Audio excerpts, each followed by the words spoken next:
Bienvenidos de vuelta. Continuamos entonces con Rodrigo y la segunda parte pues, de esta charla.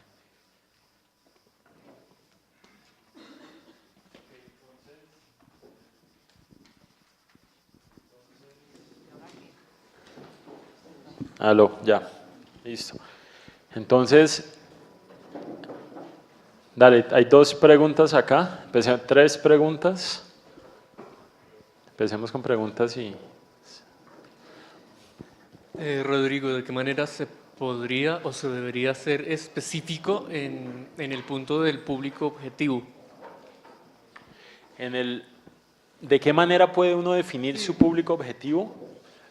¿O qué ramas existen? Es que a lo largo del tiempo Ok. me parece que es un poco difuso y no sé si conviene ser muy específico o no conviene ser específico.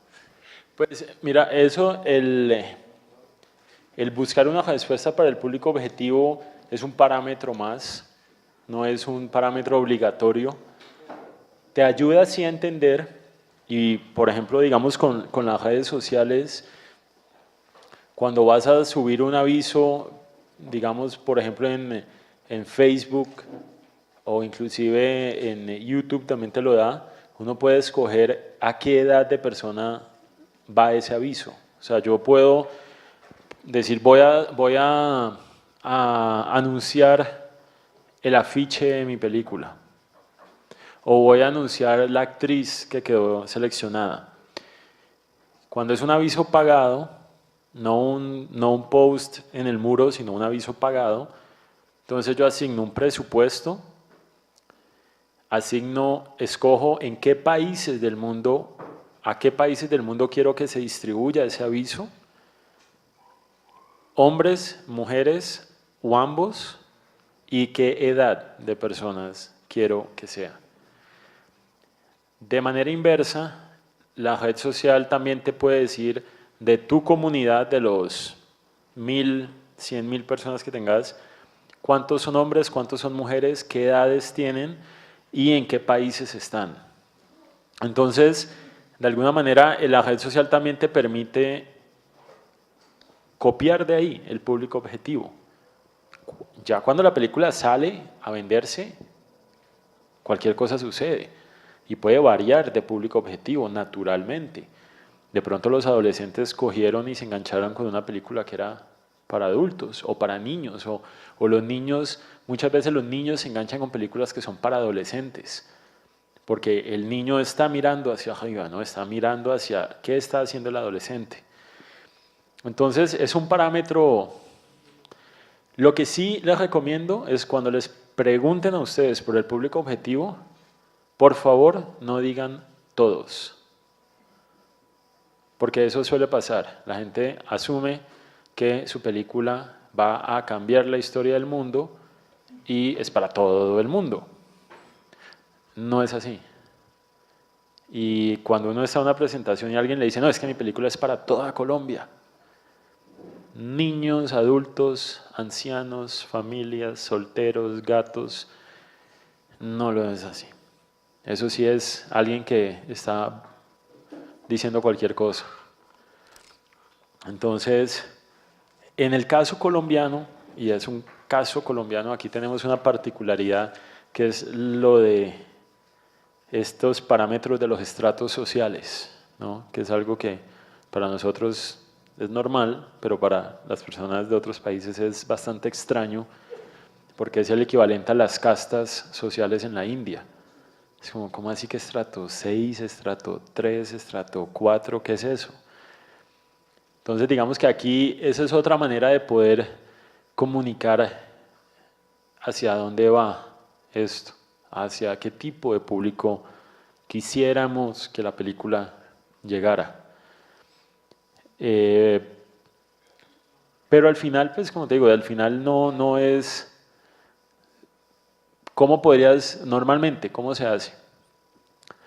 O clasificación, digamos, un público objetivo de cero en adelante, películas infantiles, ni siquiera, o sea, realmente las películas infantiles van como hasta los 12 años, ¿no? Hasta los 12 años. que uno dice, bueno, yo voy a moverme y mercadear esto hacia los niños. O te vas de los 12 a los 24 o 12, 25 años, ¿no? Entonces para coger todo el grupo de adolescentes y jóvenes, adultos jóvenes. Luego el grupo de los 25 a los 32 o 25 a 34. Y ya después comienzan a abrirse esos espacios 34 en adelante prácticamente. Y algunas películas muy puntuales sí cogen un nicho de adultos mayores muy claro, ¿no? Que son películas que sí llegan al corazón de las personas mayores. Y aquí en Colombia, por ejemplo, hubo un caso reciente de una película que es ese tipo de películas que uno aprecia mucho cuando llegan, que es la de Eugenio Derbez, la película de No se aceptan devoluciones. Para los que no la hayan visto, muy recomendada. Es un gran ejemplo de una película para todo público y una película de familia. Y aquí en Colombia pues tenemos el caso de Dago, que yo personalmente no lo he dicho hasta ahora en este espacio, pero lo digo, yo soy gran admirador del trabajo de Dago y de Trompetero, y sé que hay gente que no estará de acuerdo conmigo. Yo personalmente respeto mucho el trabajo de ellos porque tienen claro hacia dónde van, tienen claro su porqué, tienen claro su nicho, tienen claras sus fechas y ante todo tienen claro un modelo de negocio porque saben para qué público van, independiente si estamos de acuerdo o no con el contenido de sus películas. Son los únicos en Colombia que han logrado eso. Y son películas familiares. Y Dago es el único, cuando ustedes ven las estadísticas, es el único que arrastra a toda la familia. ¿Y qué hace una película que arrastra a la familia? Que el abuelito, la abuelita, va a repetir la película. Porque va a llevar a sus nietos de lado y lado. Y los nietos vieron la película con los abuelos de lado y lado. Entonces se genera un efecto multiplicador muy interesante ahí. Es algo que tienen las películas familiares. Y lo que pasa también es que vaya y haga una comedia, ¿no? Eso es bien complicado. Hacer una comedia es... Entonces, como te digo, en Colombia, por ejemplo, en el caso de Dago, para terminar la respuesta es, Dago habla de que su cine es para la clase media colombiana. Y la explicación de él con mucha lucidez y mucha claridad, Dago dice, los ricos del mundo son todos iguales. Se visten igual, van a vacaciones a los mismos lugares, consumen los mismos productos, tienen la misma educación. Los pobres del mundo, donde en los niveles de pobreza también son muy parecidos todos. Los países y los pueblos, las naciones se diferencian es en su clase media. Y cuando lo vemos reflejado en taquilla, está ahí el público. Ahí es donde está el gran público, en Colombia. Entonces, digamos que eso es un análisis muy interesante para entender hacia dónde voy yo y con quién me conecto. Ahora en el receso, pues alguien me estaba preguntando sobre los festivales de cine y qué impacto tenía un festival de cine. Vayan a la calle a preguntar quién sabe qué es el Festival de Cannes. ¿Eso es una lata de atún? Nadie sabe qué es Cannes. ¿A quién le importa? A nosotros. ¿Sí me entienden? Y aquí, pues sí, maravilloso ir a Cannes, hagamos lo que sea necesario para ir a Cannes. Pero si lo vamos a ver en resultados comerciales, no tiene impacto. Y hay una proporción absolutamente inversa y completamente verificable entre las películas, los resultados de las películas en festivales versus los resultados en taquilla. Y es una ley.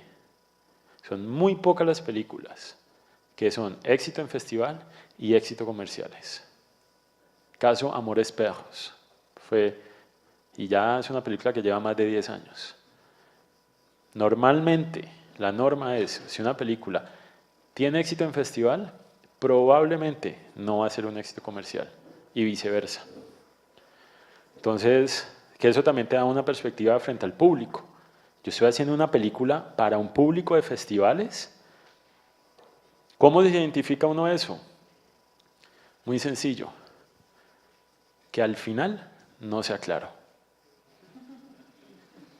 Que se termine la película y uno diga, ¿qué? ¿Cómo así? Si ese es el final que ustedes tienen, festivales. ¿No? Porque el público de la calle no le gustan los finales abiertos. El público de la calle no se quiere sentir que no entendió y que uno lo está señalando desde arriba, diciéndole, yo cineasta soy más inteligente que tú y aquí hay algo que tú no alcanzas a entender porque estás allá abajo. Es una posición muy común entre los cineastas, tener esa posición de soberbia y de sobradez frente al público y frente a... Entonces, pero bueno, así es como funciona. Y de la misma manera los festivales pues tampoco les gustan las historias que se cuentan tranquilamente, solitas, armaditas, y que no le piden al público que termine de completar la historia en su cabeza.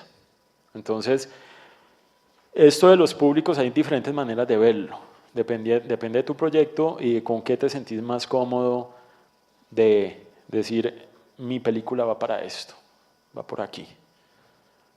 Y si no estás claro, es mejor no decirlo, hasta que lo tengas un poco más claro. Habían dos preguntas por acá y otra acá. 2, 3.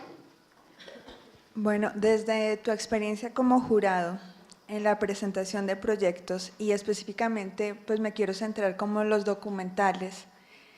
Es una pregunta pues un poco amplia, pero digamos, ¿qué recomendaciones tú darías que has visto las debilidades en el momento de la presentación? Así como nos has dicho, recomendaciones cuando hace clasificación de público, recomendaciones de lo que no se haga cuando se presenta el brochure, el ejemplo que ponías de las fotos ancla.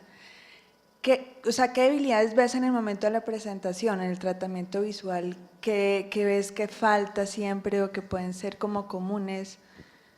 Pues mira, el documental, en este momento, documental, para mí si me pongo en la posición de jurado de un documental, para mí sería entender cuándo termina.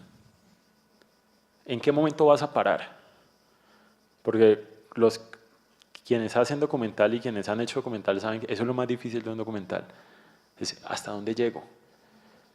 Y como jurado o como posible aportante, inversionista, socio, coproductor, a mí me preocuparía eso. Es decir, ¿cuándo vas a decir no filmo más? Porque eso te determina la cantidad de recursos que necesitas y los tiempos que siguen hacia adelante. Porque lo que sucede con el documental es que pues, puede ser abierto, ¿no? Eso sería una recomendación de la presentación. ¿Qué está pasando con los documentales ahora? Que es una maravilla, y esto es básicamente los grandes beneficiados de esto son los documentalistas, es el formato transmedia, es el universo transmedia. El universo transmedia está hecho para el documental. Para las narrativas de ficción, películas, aplica, pero es que el transmedia le permite al documental contarse completo, muchas veces, en muchas capas, en muchos niveles. Entonces, ¿por qué? Porque un documental ustedes terminan con miles de horas, cientos o miles de horas grabadas, audios, fotos, información dentro y fuera de cámara, datos, contactos, mapas, una cantidad de información y toda es útil y toda está interconectada. Que limitar eso a un producto, un documental de hora y media, ustedes saben que están dejando atrás una cantidad de información muy valiosa. El transmedia te permite aprovechar todo eso y hacer una página web, hacer un blog, canal en YouTube, redes sociales, y más, libros, impresos, exposiciones. Es decir, te permite contar una historia y generar una experiencia mucho más amplia que lo que era antes para el documental. Vámonos a 1992, 93, hace 20 años, cuando no había banda ancha, cuando el internet era una cosa de pocos. ¿Qué era un documental en ese momento? Era un producto limitado a 90 minutos o 2 horas y ya. Entonces, yo como jurado en este momento, si alguien me presenta un documental, yo realmente estoy esperando ver una propuesta transmedia, que en su momento fue multimedia, hace unos años era multimedia, hoy en día es transmedia. Yo quiero ver eso, yo quiero saber que de todas las horas que van a grabar, van a usar una buena parte de eso. Y que si a mí me enganchó y yo me conecto con esa causa, voy a tener horas y horas de enganche ahí. Y para el documental sí que es importante todo lo que hemos visto del por qué. Ahí sí que es importante. Que no hay nada peor que un documentalista que no está comprometido con lo que está diciendo. O que llegó ahí por rebote. Porque el documental sí requiere un compromiso en el tiempo. Y requiere un compromiso con una causa. Y como lo vimos ahora, tiene una relación directa entre el verbo de la acción y la consecuencia que eso tiene en el mundo. ¿Por qué estoy diciéndolo? Entonces, de verdad, a mí me parece que el documental en este momento es un formato que tiene gran potencial, un gran espacio, un gran momento para el documental. Entonces, como jurado, yo seguramente sería muy exigente. Si me pongo en la posición de jurado documental hoy, sería muy exigente de saber que están aprovechando ese momento y las oportunidades que hay ahí ahora.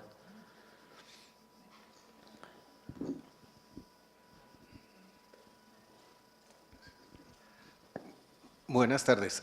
Mi pregunta es un poco relacionada también como lo expresaba la persona que habló ahorita, pero quisiera como entenderlo a nivel del cortometraje. Entiendo con lo que he aprendido o lo que he entendido en estas charlas, pues se tendría que hacer de la misma manera, pero ante la realidad de los públicos, de los mercados, de la complejidad, del desconocimiento sobre el cortometraje como género, como público que guste o no guste, que no es la estrategia, no es que pida la alternativa, cómo enfrentar ese género, pero sí qué pasa con el género para poderlo llevar a cabo. ¿Qué diferencias hay? Hacerlos tiene que ser lo mismo, hacer el largo o el corto, pues hay que hacer todo el pis, todas estas consecuencias, el guión, pero ante la realidad del mercado del cortometraje, la estrategia tendría que ser diferente. En el caso suyo, si lo ha hecho, pues quisiera tener un poco en cómo hubo ese paso entre el corto y el largo, qué se aprende de uno y cómo se llega al otro, o no sé, esa es un poco la inquietud. Mira, yo creo que lo que es el gran limitante del cortometraje es a su misma vez la bendición que tiene el cortometraje. Y es que uno no sabe qué hacer con un corto para monetizarlo. Hay alternativas, sí, hay agencias de ventas que venden cortos, algunas. Y hay gente que ha monetizado cortos, algunos. Pero si uno entra a un corto, creo que ahí sí no lo está haciendo por el dinero, porque el modelo no es claro cómo monetizar un corto. Y eso puede ser una bendición, porque sacas ese factor de la ecuación automáticamente. Hablando de corto, pues habría mucho que decir del corto, sobre todo aquí que tenemos nuestra situación tan decepcionante del corto de pantallas, que hay que decirlo como es decepcionante la situación del corto en pantallas, porque eso es lo que el gran público colombiano ve y cree que hacemos todos nosotros. Esa es la realidad. El público colombiano ve el corto antes de las películas y dice, eso es lo que los cineastas colombianos hacen. Palabras textuales de un exhibidor que nunca diré quién es, me dijo, a mí el corto colombiano para mí es una maravilla, porque como la gente no lo quiere ver, se quedan en la confitería esperando y compran. Palabras textuales. En este momento, en los últimos 2-3 meses han habido un par de buenos cortos en Cine Colombia. El del equipo de Cromatoforo, de la selva húmeda, y el de la pareja de adultos, una Polaroid, unas fotos. Pero eso es en cuántos años, 2 que valen la pena. Entonces, pero bueno, ahí es un tema amplio, difícil, complejo. Los exhibidores están en todas las libertades de empresas privadas que son de poner lo que quieran y lo van a seguir haciendo a costa y a pesar nuestro.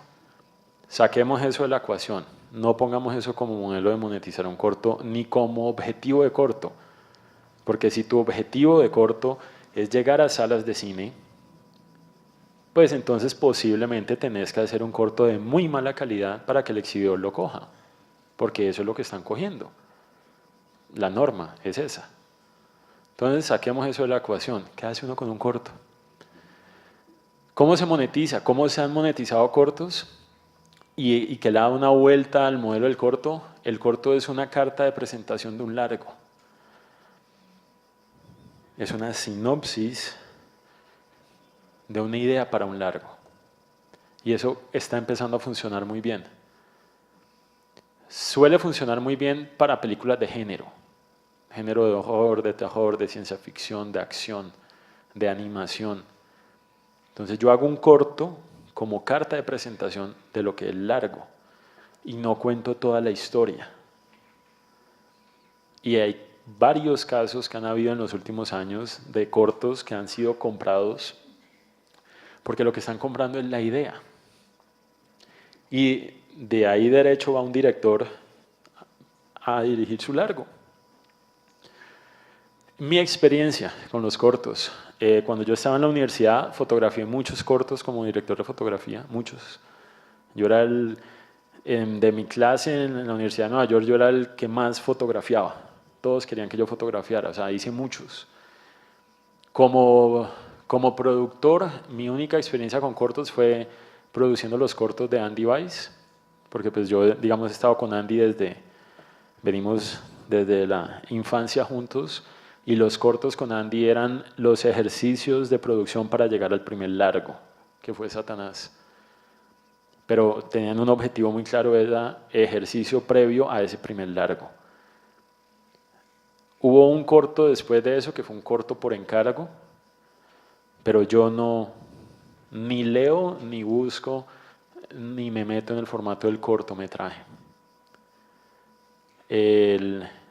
¿Por qué? En mi caso, porque no sé cómo monetizarlo.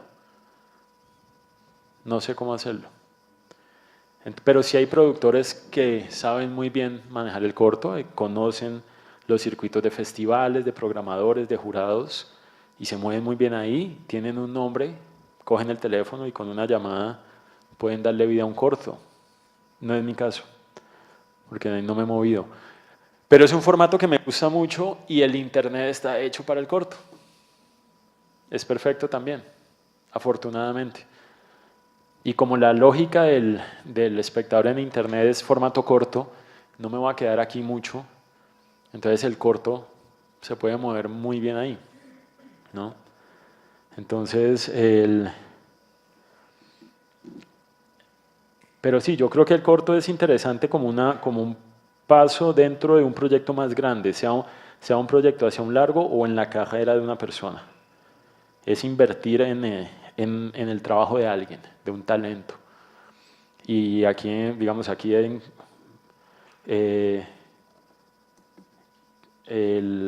¿cómo se llama el director? El colombo-francés Franco Loli. ¿Han visto los cortos de Franco? Son maravillosos y ya viene su primer largo. Él, por ejemplo, es un ejemplo de eso, ¿no? De que uno ve una consistencia de un trabajo ya como un cuerpo de una obra, un cuerpo de trabajo de un cine con una aproximación muy de él, una identidad muy clara. y eso uno lo ve desde sus cortos. Entonces eso ayuda mucho. O sea, yo creo mucho en el corto y por eso cierro de nuevo diciendo que desafortunadamente aquí estamos estigmatizando el corto con el tema del corto en pantallas, porque creo mucho en ese formato, pero en nuestra situación es como un mal necesario eso que tenemos ahí. A mí me duele mucho cuando voy a cine y tengo que ver cortos pésimos ahí, y la reacción de la gente ante eso. Ahorita estábamos hablando de relación entre festivales y éxitos en taquilla. Ni siquiera María Llenares de Gracia, que estuvo nominada la actriz al Oscar, ni siquiera eso ayudó, ni la impulsó, ni nada, ni los Oscars. Pues. Pues mira, María, María es un caso particular porque María ya había sido comprada por HBO antes de. Entonces, cuando una película viene de manos de una empresa como HBO o en el caso de La Cara Oculta, que fue Fox o así sucesivamente, esas películas cuando se están haciendo ya tienen todo su flujo de ventas asegurado, porque así funcionan. Es como un canal de... lo más fácil es como verlo como un canal de televisión. El canal de televisión produce contenidos para televisión porque ya tiene la parrilla vendida. Entonces, en el caso de María o en el caso de La Cara Oculta, HBO, que en ese caso es HBO, pero lo elevan a lo que es Warner, Time Warner, dueños de HBO, ¿no? En el caso de La Cara Oculta es Fox, ellos ya tienen contratos abiertos en múltiples países que la distribuidora va a llegar ahí a poner el contenido, va a llegar a ponerlo. Entonces, digamos que ahí no, en el caso de María, no podríamos marcar una diferencia de decir la película no se había vendido y fueron los festivales lo que la propulsaron a ser vendida, porque es que ya estaba vendida, ya iba a tener esa salida. Eso en su momento hizo parte de una estrategia de HBO de producir cine en español. De ahí la primera fue Las mujeres de verdad tienen curvas, de Patricia Cardoso, directora colombiana, luego María, luego Pancho Villa, con Antonio Banderas. De ahí también la última fue El cantante con Jennifer López. Esa también venía en ese bloque de cine en español de HBO. Y en el caso de La Cara Oculta es una película que no tuvo un recorrido de festivales. Es más, creo que sí, la premier mundial de Festival de La Cara Oculta fue en el Festival de Tunja. Y fue una película exitosísima comercialmente. Creo que había estado por ahí en un festival en España antes de, pero en Latinoamérica fue el Tunja, Festival de Tunja, en La Cueva, ahí los que han estado alguna vez en el Festival de Tunja. Entonces, pero y es cierto, o sea, como te digo, hay excepciones, no es una regla absoluta. Pero lo que sí es importante que entiendan y lo pueden corroborar hablando con la gente que quieran son como dos dimensiones paralelas. Una cosa son los festivales y otra cosa el circuito comercial. Los festivales en la práctica, los festivales vienen a ser hoy en día el circuito pantalla grande de las películas nuestras, fuera de Colombia. Que una película colombiana se exhiba en pantalla grande fuera de Colombia es excepcional hoy en día. Sucede muy pocas veces. Sería interesante saber ese dato con certeza, pero créanme, y lo sé porque los agentes de ventas, cuando van a exhibir en pantalla grande fuera de Colombia, piden los materiales para pantalla grande. Cosa que no ha pasado en mucho tiempo para muchas películas colombianas. ¿Por qué? En los otros países se van directo a video, a DVD, a televisión y luego a internet con geobloqueo de país, de que solo se puede ver en el internet de ese país. Netflix, iTunes, Apple TV. Entonces, ¿qué vienen a hacer los festivales? El festival internacional se vuelve la pantalla grande por medio de la cual nuestras películas se pueden ver en pantalla grande fuera de Colombia. Y como hay colombianos en tantas partes del mundo, los festivales suelen programar cine colombiano porque saben que se van a llenar la sala. El colombiano que vive por fuera le gusta apoyar, pues, es una manera de conectarse con el país. Entonces no es absoluto, pero sí hay algo por ahí que hay que tener en cuenta en ese tema, en eso. ¿Alguien? ¿Una pregunta online?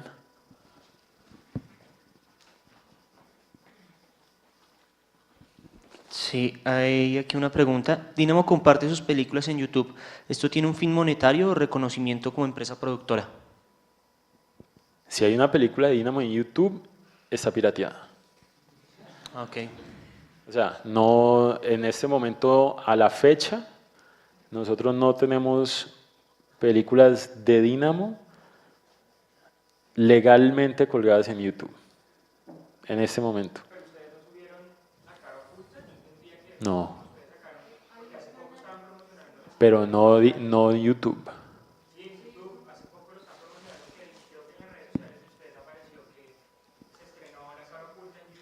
Ah, pero para Colombia, solo para Colombia. Hago esa aclaración, solo para Colombia. Sí. Si es solo para Colombia, sí. Pero es que la hay y las hay en cuentas de YouTube globales, pero son versiones piratas. Y que lo que hace la gente es que las fragmenta, las sube por pedacitos para uno poderlas ver así. No, en ese sentido, tanto YouTube como Vimeo ya están con alternativas para subir películas, legalmente. No, ya están ahí. ¿Había otra por aquí? ¿Otra pregunta por acá? ¿No? Bueno, entonces, siguiendo por acá. Entonces, aquí, de todo esto es lo que ustedes, el objetivo, lo que se busca, ¿no? Múltiples cierres, múltiples apretones de manos. No uno, no va a ser solamente uno, va a suceder muchas veces, todo el tiempo. Y eso, sobre todo para los productores, este es el objetivo, lograr esto. Entonces, para que lo tengan y lo practiquen, ¿no? Este es el panorama cuando nos vemos todos los cineastas mirando en la misma dirección de dónde está el dinero del cine. Todos estamos ahí mirando en esa misma dirección, sea a través de las convocatorias, las empresas que apoyan o los inversionistas. Porque los inversionistas que apoyan el cine son relativamente pocos. Porque tienen la capacidad económica de hacerlo y tienen la voluntad y el interés de hacerlo. Y terminamos de alguna manera todos circulando alrededor de los mismos. Entonces, ¿cómo se van a diferenciar ustedes entre todos estos hombrecitos de azul? ¿Cómo van a cambiar el color para que se acuerden de ustedes en este panorama? Hay que ser optimistas aquí, ¿no? Mantener ese optimismo,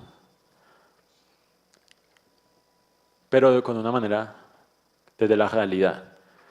No ofrezcan fantasías, no se dejen llevar por el entusiasmo elevado que suele caracterizarnos a los cineastas y muy atentos, porque si uno se queda debatiendo aquí que si el vaso está lleno o vacío, apareció el que no le importó esto y se tomó el vaso y se fue. Y ahí leímos papaya, ¿no? Que esos son los oportunistas. Están los pesimistas, los optimistas y los oportunistas. Entonces hay que tener ese cuidado ahí con eso. La típica familia colombiana, y aquí volvemos un poco a tu pregunta de públicos. Esta es la típica familia colombiana. Entonces la pregunta es, que esto les ayuda a ustedes mucho a entender, es cómo consumen ellos cine. Y que medio lo hablamos ayer, cómo esta familia, papá, mamá, hijo, hija, gato y el servicio doméstico, cómo consumen ellos cine.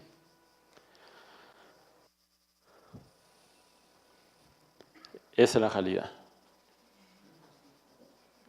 ¿Esta realidad hace parte de su plan de negocios?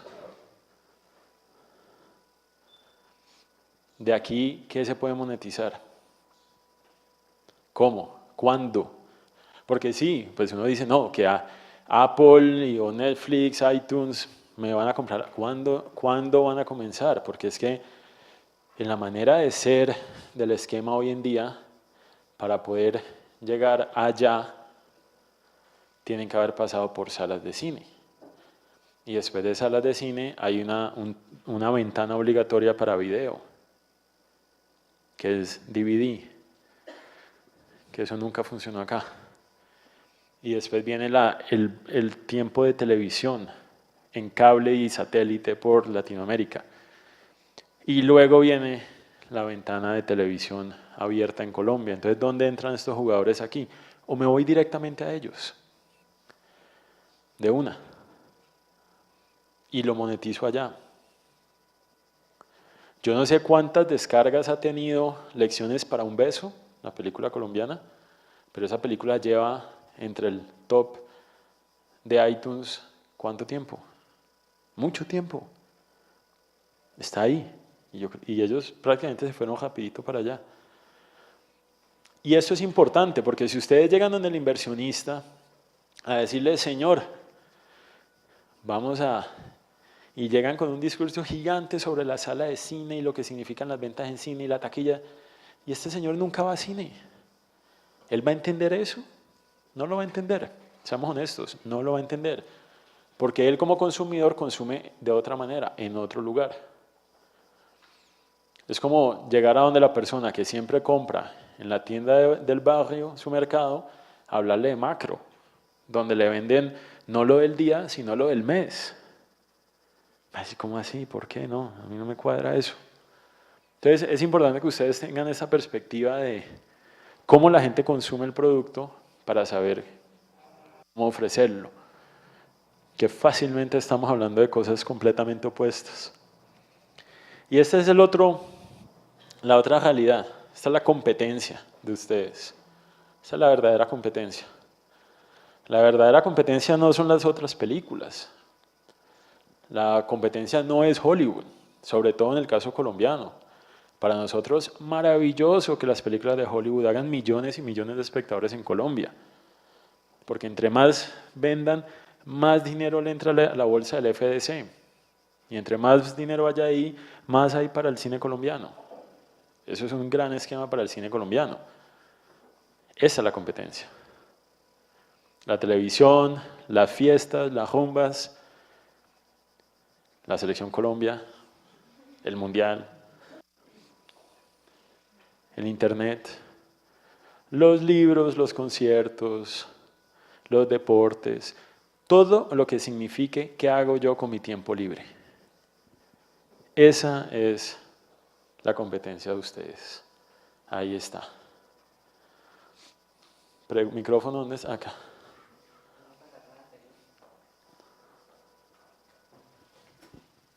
Bueno, Cuevana, hay mucho que hablar.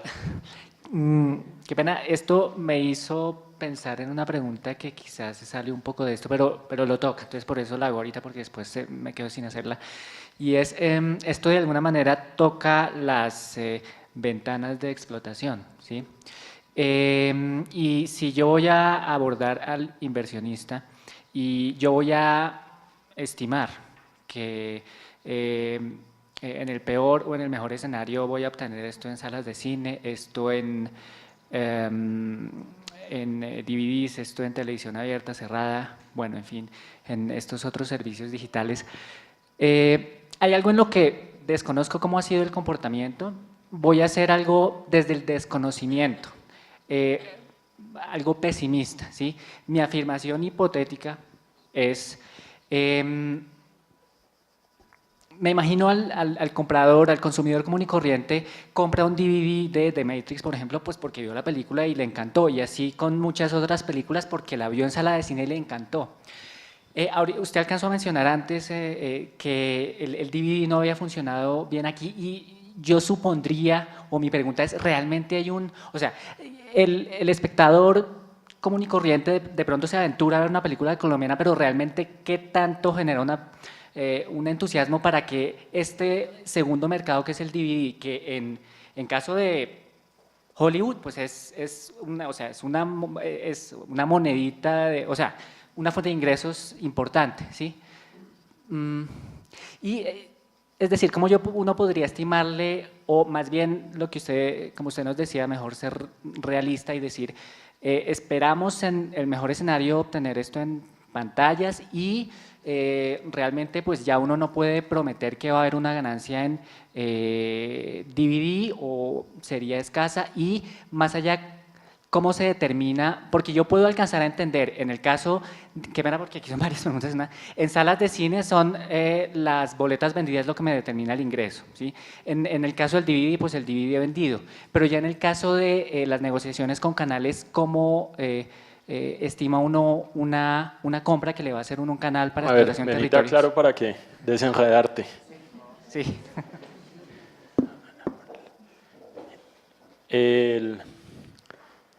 De la sala de cine, para hacerlo sencillo, a vos te está entrando al final como 1.500 pesos de cada boleta vendida. Y por eso les recomiendo el artículo de Julio Luzardo esta semana sobre el BPF, en el blog de él. Búsquenlo, Julio Luzardo BPF. Él ahí explica en detalle. 1.500 pesos, que es como $1, por debajo de $1, por ahí. Al final, eso es lo que te entra. De esos 1.500 pesos de boleta vendida, el productor tiene que pagar la campaña de estreno, lo que costó ir a salas de cine, que dejémoslo en 200 millones de pesos, que eso es para una campaña justa y medida, que si lo hice y me fue bien y tomé esa alternativa, lo cubro con el estímulo de lanzamiento y de promoción del fondo. Entonces digamos que supongamos, un escenario súper conservador, logro cubrir mi campaña con el estímulo de promoción. Entonces no tengo que pagar eso ya está pagado. Pero entonces de esos 1.500 pesos por boleta tengo que ir a pagar las deudas o los compromisos financieros que quedaron de la película, de la producción de la película.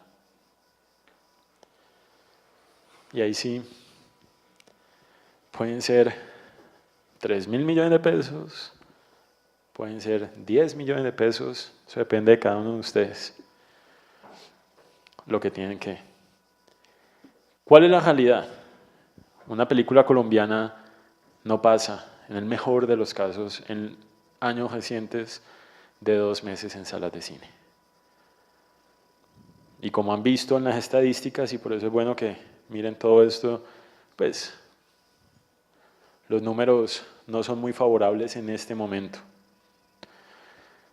Entonces, ¿qué sería lo conservador y lo indicado de decir?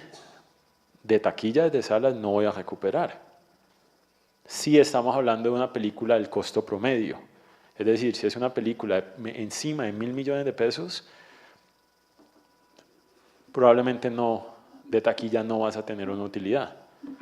De pronto estás cerca de recuperar, pero no utilidad. Si has logrado conseguir todos los apoyos y haces una película sin tener que devolver el dinero, es otro escenario. Esa es taquilla de cine. Luego viene el mercado del DVD. El mercado del DVD en Colombia nunca fue negocio. Nunca.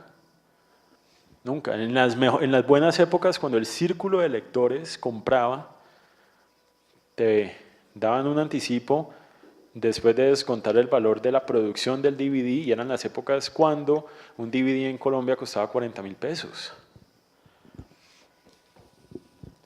Que fue con Satanás cuando llegamos y reventamos eso al sacar el DVD a 5.000 pesos. Y esas eran mis peleas con los distribuidores en esa época, que yo les decía a ustedes, no les miento, peleas con ellos. Yo les decía a ustedes, son unos ladrones. ¿Cuánto cuesta hacer un DVD? 3.000 pesos. ¿Cómo tienen el descaro de ir a cobrar 40.000 pesos? El DVD de María Llena de Gracia costaba 40.000 pesos. Entonces, ¿cómo no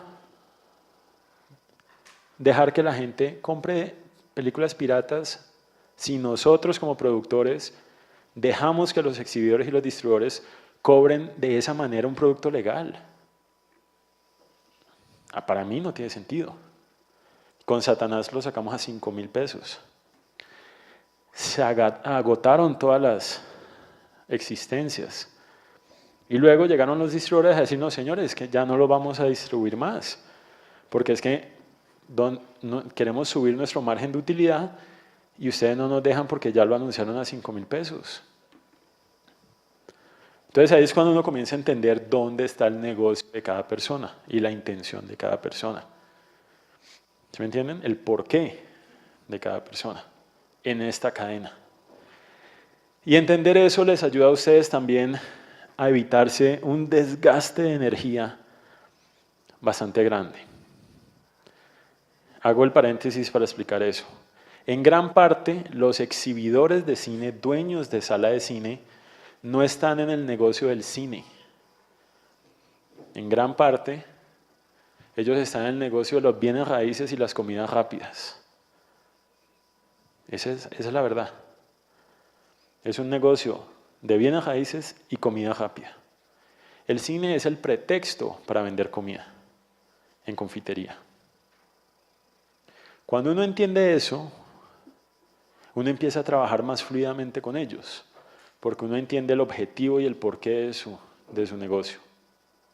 Y uno ya sabe que ellos no están ahí para apoyar el arte y la cultura. Están para vender crispetas con un margen de utilidad enorme. ¿Cuánto cuesta hacer a ustedes en la casa un tajo de crispetas así? Una Coca-Cola diluida a punta de hielo que se ha derretido. ¿Cuánto? Súmenle el margen que porque las crispetas las traen de Estados Unidos y son súper fancy especiales. Listo. Un poco más. Ahí está la utilidad. Viéndolo desde una perspectiva de negocio, en toda la cadena del negocio del cine, en toda. Desde la persona que hace el papel donde se escriben los guiones hasta el final, el mayor margen de utilidad está en la confitería de las salas de cine. Ahí está el verdadero dinero del cine. Entonces, la pregunta es, ¿uno dónde se va a meter? Si ustedes están en cine por dinero, ¿en qué punto de la cadena se van a meter? Como inversionistas, como productores, como guionistas, directores, dueños de una sala, alquilando películas, alquilando cámaras, alquilando camiones. ¿Dónde se quieren meter? Si es dinero el motivo. Salgámonos de la sala de cine, volvamos al video. En una época, aquí habían los anticipos. Eso dejó de funcionar. El cine colombiano se siguió viendo, y otra vez vienen los piropos a Proimágenes, gracias a que Proimágenes cogió todo ese catálogo e hizo una gestión de mantenerlo vivo.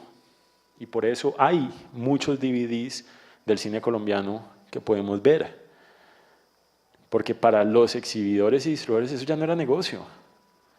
Y si no hubiera sido por esa labor de Proimágenes, no habrían DVDs colombianos en el mercado. No se hubieran restaurado las películas que se restauraron para salir en video. Luego hubo esa iniciativa de las grandes superficies, en donde salieron DVDs por volumen a muy buen precio en paquete, en las grandes superficies. Para los productores tampoco fue ahí, esa es la solución. Tampoco lo fue. En conclusión, en Colombia el DVD nunca fue el negocio, de verdad, nunca lo fue. Y dudo mucho que lo vaya a hacer en este momento, hacia adelante. ¿Cómo funciona con la televisión? A mí la televisión colombiana no me da un dinero en forma de compra por la película. Los canales apoyan el proceso de producción, invierten en la producción de la película en una primera etapa y luego el apoyo para el estreno es un canje que se le da un valor por las cuñas, spots publicitarios y menciones y soporte que se le da a la película durante el estreno. pero no es que haya un intercambio, es un canje de pauta en segunda fase y una inversión en la producción de la película en la primera fase que les da a ellos una participación porcentual en la película como socios y los derechos de transmisión en televisión a cambio de eso. Si uno no se quiere ir con un canal y quiere ir a una venta directa y págueme por mi película para que que la ponga en televisión, ese modelo no lo conozco, no sé cuánto pagarían. No sé. ¿Por qué? ¿Cuánto? $5.000 máximo. ¿Por qué? Y eso tiene un motivo.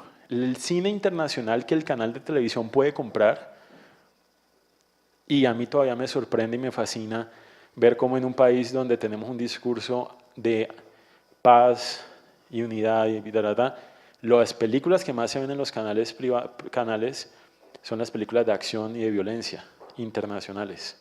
Les encanta poner eso, porque el público las quiere ver y porque son muy baratas. Llegan las películas de Van Damme y Jackie Chan a muy buen precio. Entonces, y obviamente las de Hollywood más grandes, un poco más costosas. Termino y ya te hacemos la... Luego aquí, ¿cómo funciona acá? Te pagan unos valores fijos por entrar y luego un porcentaje de cada visita, de cada persona que lo ve. Entonces, y de aquí, pues obviamente los escenarios piratas, que son escenarios piratas, ¿no? Que eso nos podemos quedar horas hablando, porque ahí hay una fuerza, para mí, personalmente, yo siento que en estos escenarios de los espacios piratas en el mundo es similar a cuando como que se sabía que había la energía atómica, pero nadie sabía qué hacer con eso. Es como, esto va a cambiar el mundo, pero ¿qué hago con esto? ¿Cómo lo detono? ¿Cómo lo controlo? Para mí es lo mismo ante esto, y Cuevana es el ejemplo perfecto de eso. Eso como que es tan grande que nadie lo puede dimensionar, nadie sabe dónde empieza, dónde termina, cómo se multiplica, cómo se comunica. Pues obviamente hay gente que sí lo sabe, pero ¿cómo monetizarlo? Entonces, los números concretos no son escenarios bastante conservadores, es decir, no son cifras, no lo son. Ahí es donde en el ejercicio hay que encontrar la manera de minimizar el riesgo, maximizar el producto. Entonces, digamos que ahí viene la importancia de, si ustedes lo quieren así, entrar en coproducción, como hablábamos ayer, para compartir ese riesgo, para que ya los ingresos fijos no vengan de un solo país, que es Colombia, sino de un segundo país, que es el del país coproductor. Aunque en ese país de pronto la película nunca llegue a salas de cine, pero ya hay unas ventas aseguradas. Y si meto otro país y hay 2 coproductores, pues ya somos 3 países que estamos sumando. O si ya tengo una venta real a la televisión, no un canje, una venta a un canal de televisión. Eso es otro escenario. Y hay otro modelo que hay, Vimeo, por ejemplo, Vimeo ya tiene esto. Yo puedo colgar mi película en Vimeo hoy y recibo un pago por cada persona que la vea. Pago directo.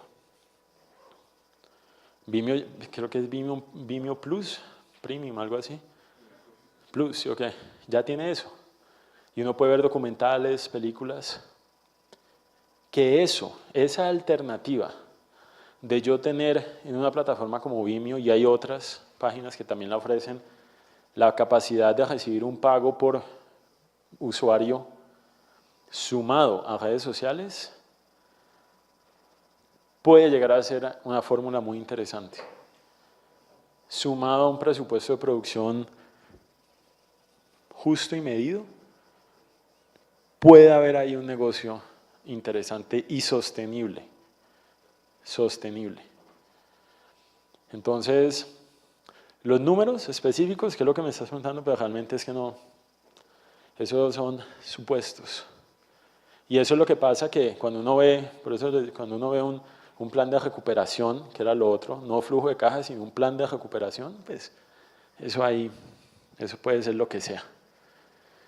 Y hasta, no, realmente no. Hay unos montos ahí que pueden variar mucho, entonces eso no debería ser la guía, el parámetro absoluto. Hay una pregunta y otra atrás. Bueno, mi pregunta es exactamente, en el futuro, ¿las aplicaciones como Netflix, Apple, Vimeo, va a desplazar completamente para que la gente vaya a salas de cine? No. ¿Qué? No creo. No lo creo. No lo creo porque los que vamos a cine ya somos los que somos. Somos los que somos.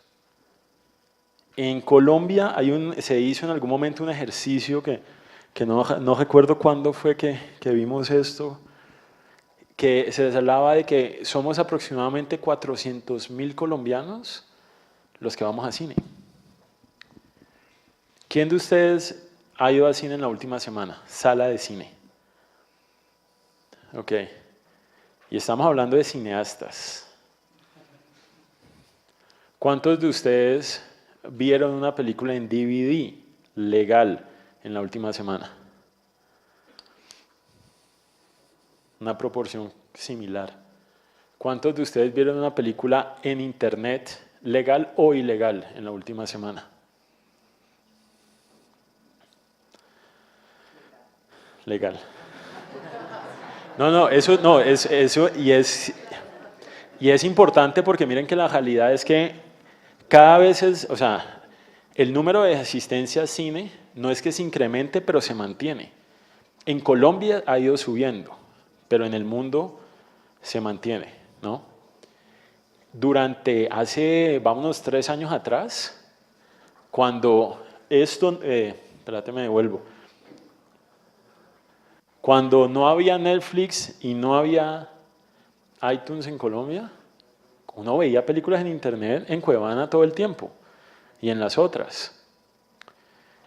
Y perdón por los que se ofendan con esto, pero lo que Cuevana significó para la educación cinematográfica latinoamericana, hay que reconocerlo. Gracias a Cuevana y otras páginas web, los futuros cineastas de Latinoamérica tuvieron acceso a películas que jamás hubieran tenido acceso. Y eso hay que reconocerlo. Porque eso eran películas que no se conseguían. En pocos lugares de Latinoamérica se conseguían y pirateadas. Entonces, esto dio acceso a una cantidad de información. Entonces, si estamos hablando de 400.000 espectadores, esas son las personas que siempre van a ir a la sala, porque la sala les da esa experiencia. La sala de cine, mira, uno no va a la sala de cine por la película. Uno va es por la experiencia de estar en la sala de cine. Uno no paga por la película. Uno paga es por la silla, la experiencia común, la oscuridad de esa sala, saber que no te van a tocar en la puerta, que no va a sonar el teléfono. Es por ahí que va la cosa. Y eso también es importante entenderlo como realizadores, espectadores o como una alternativa de negocio para el que le interese. Es como la relación entre el software y el hardware. Uno paga por el hardware. Estoy hablando en Colombia, donde la realidad es, ¿cuántos de ustedes han pagado por software legal? Y no tienen que levantar las manos, pero ¿cuántos de ustedes han pagado por hardware legal? Todos. Es así. Y cuando uno habla con las personas, uno entiende eso. La gente va al cine por la experiencia, no por la película. La película es casi que un plus ahí.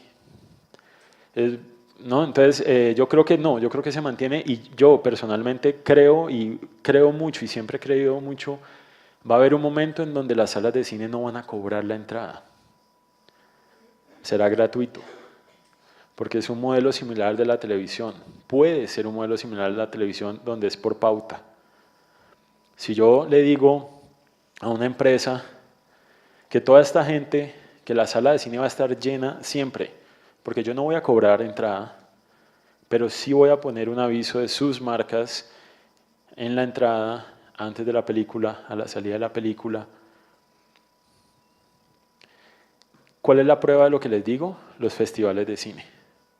Los festivales de cine no cobran y normalmente están llenos. Siempre. Y el que quiera ir a un festival de cine a ver una película, tiene que llegar temprano, porque se va a llenar. ¿Sí me entienden?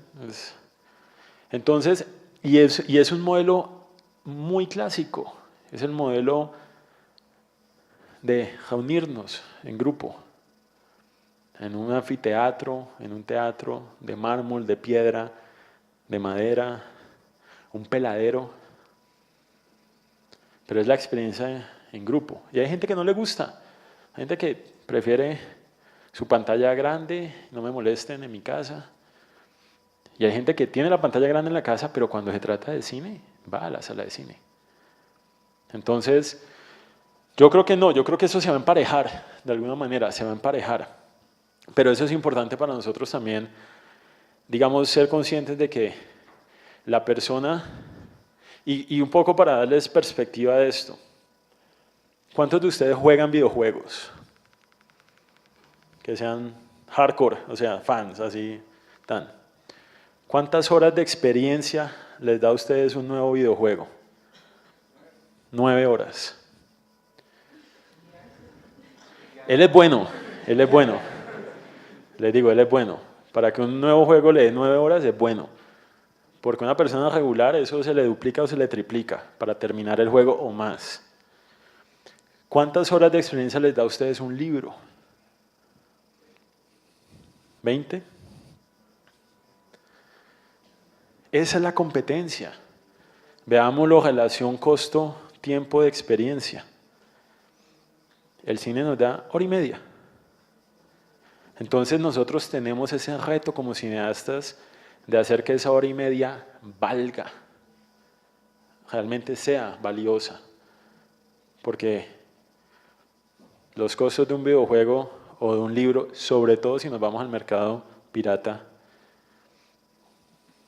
es mucho más lo que le saco a estos otros productos que lo que le saco a una película. En tiempo, no lo midamos subjetivamente. Y si nos vamos a redes sociales, son gratuitas y puede estar todo el día ahí metido. Entonces, son como factores para entender hacia dónde voy, con qué voy, o que ahí viene la oportunidad, y es donde se construye el transmedia. ¿Cómo integro todo esto a esto? Ese es el transmedia, que es cuando comienzo a pensar y a proyectarme y a crear no solamente una experiencia para una pantalla, sino múltiples pantallas. Online, offline, en la experiencia de la vida, en redes sociales. Y estoy creciendo una historia ahí. Y ese es el transmedia. O sea, entonces, y en últimas hacia allá va todo. Y eso con eso comenzamos a cerrar, digamos, la conversación, porque eso hace parte de una presentación completa hoy en día. Tengan en cuenta que los jurados, coproductores, festivales y demás interlocutores ya están recibiendo proyectos de películas transmedia. Y ahí hay una diferencia para tener en cuenta.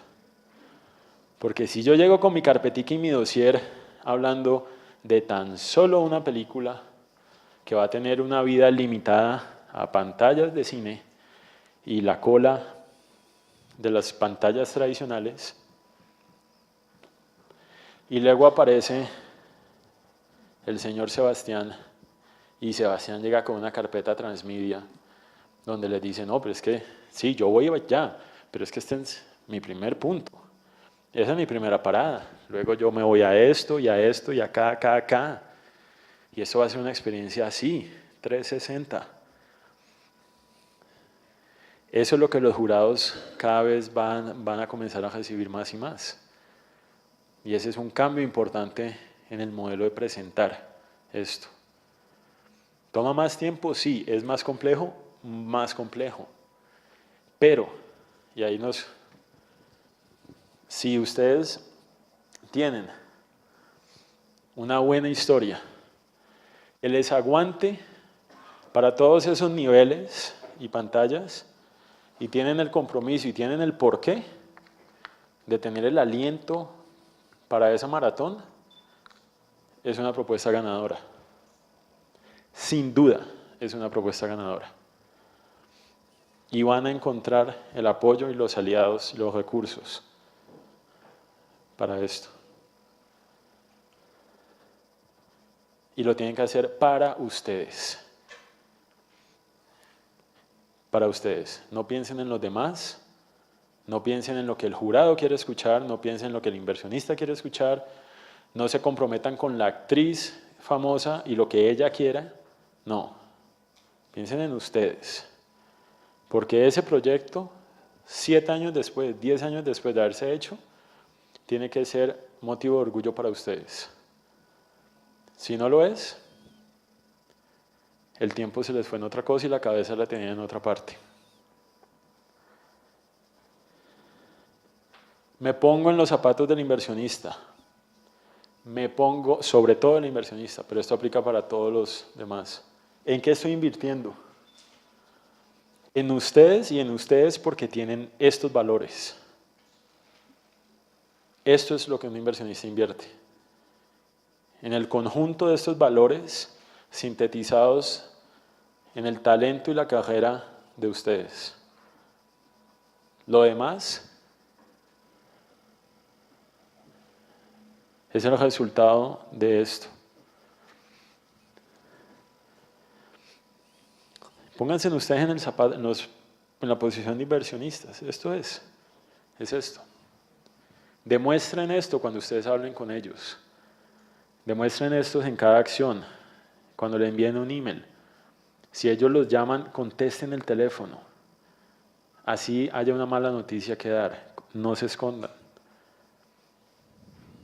Es muy fácil esconderse y muy peligrosas las consecuencias. Yo les pregunto entonces a ustedes esto. ¿Ustedes están listos para recibir el dinero?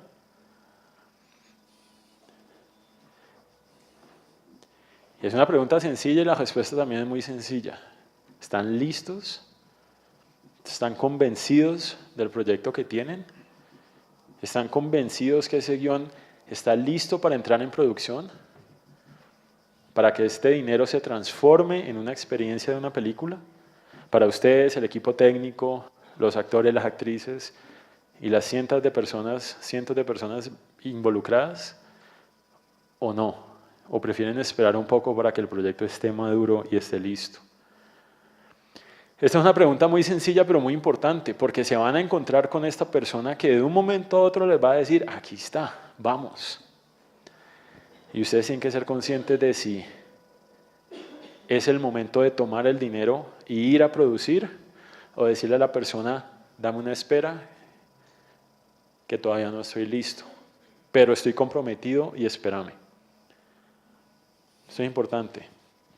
Lo dije muchas veces ayer, no se afanen, no se dejen afanar. No se dejen afanar.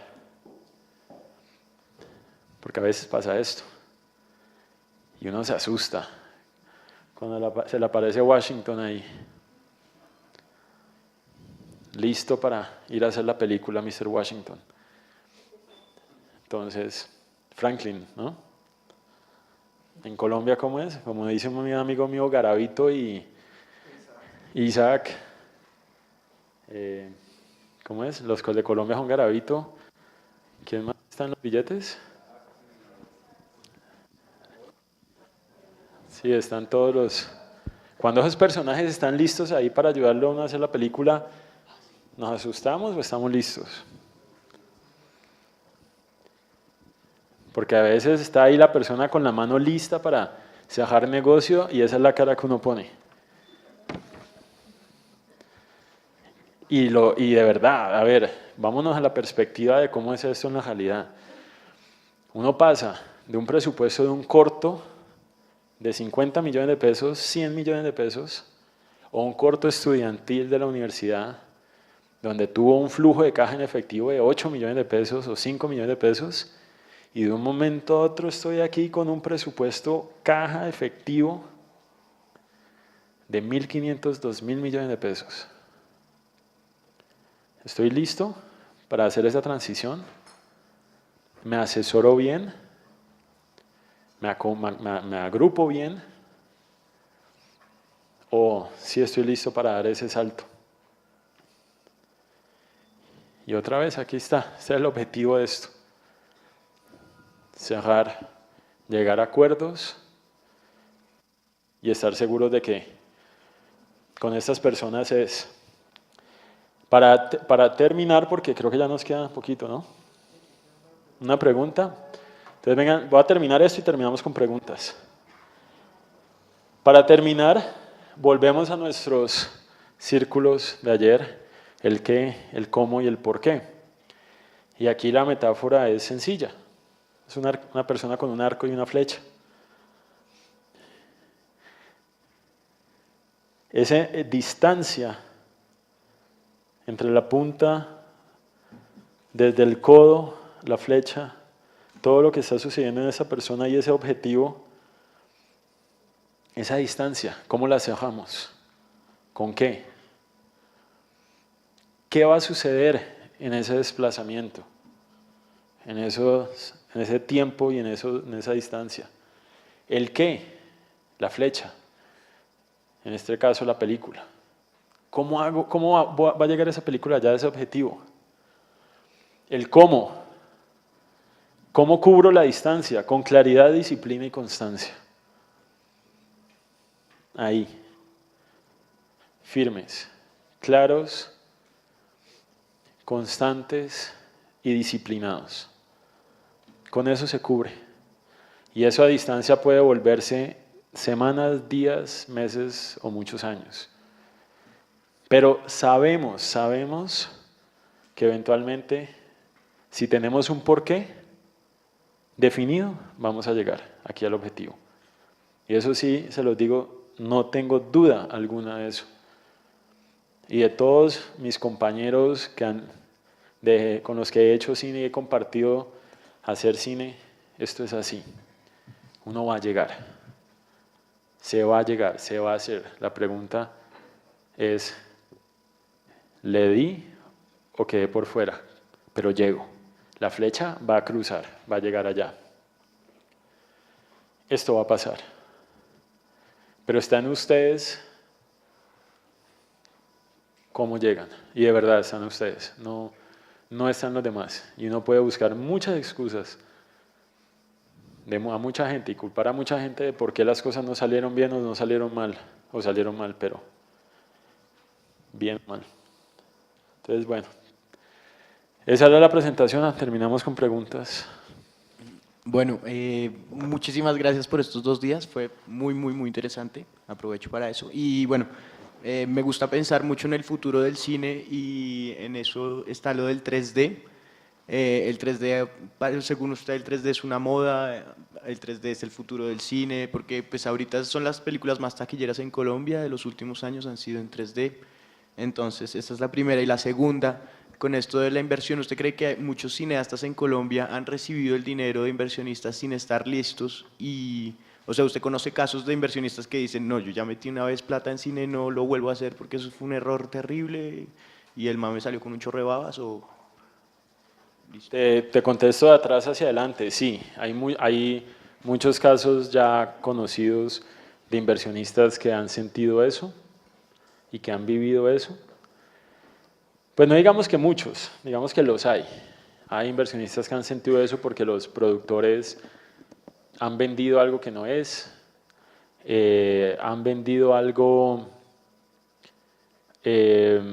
más allá de lo que podían vender, se han escondido, no han dado resultados, o sea, por muchos motivos, pero sí, hay inversionistas insatisfechos, sí, sí los hay, como los hay en todas las áreas de inversiones y negocios, pero aquí las hay.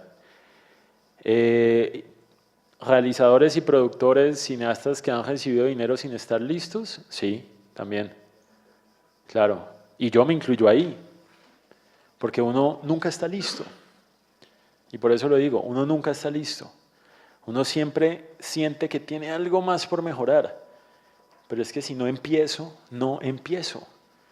Y hay un momento en las películas, sobre todo en la etapa de preproducción, que uno ya es, o sea, si uno sigue en preproducción, va a quedar en un estado permanente de incertidumbre que no vas a salir de ahí. Y de un momento a otro, de una hora para otra, pasas de preproducción a producción y todo se comenzó a aclarar. Porque ya no hay quien frene esa máquina. Entonces, es decir, hay un momento en el que uno no está listo, pero uno está listo para dar el salto. Y es ese momento. ¿Que hay gente que da el salto sin estar listo de dar el salto? Sí, también. Entonces, las dos últimas preguntas, sí, te diría que sí. Y la tercera, el 3D, pues yo como espectador, a mí me gusta el 3D. A mí como espectador, me gusta. A veces es demasiado, a veces uno dice como que no se justifica. Puede ser una moda, puede llegar a ser una moda. Hay que ver qué va a pasar con el tema de 3D en televisores, en los sistemas de casa y en los videojuegos, que yo creo que eso terminará impactando el 3D en salas de cine. Que la tecnología pues, de 3D en los hogares es algo que todavía está ahí como buscando su espacio y su entrada. Hay gente que no le gusta, hay gente que no lo ve, que no lo puede ver, el 3D, hay gente que le da dolor de cabeza, hay muchos niños que no les gusta el 3D, ¿no? Y lo que sí es un poco demasiado son las sillas esas nuevas que ¿no? Que eso sí yo ya lo viví una vez y no más. O sea, sí, claro, sí, hay gente que está en eso, claro, hay gente que está en eso, en animación y en ficción, sí. No sé si va a ser moda o no, creo que va a durar un tiempo, posiblemente, un tiempo más. Se nos acabó el tiempo, desafortunadamente, por el día de hoy. Quiero que le den un fuerte aplauso, por favor, a Rodrigo. Muchas gracias.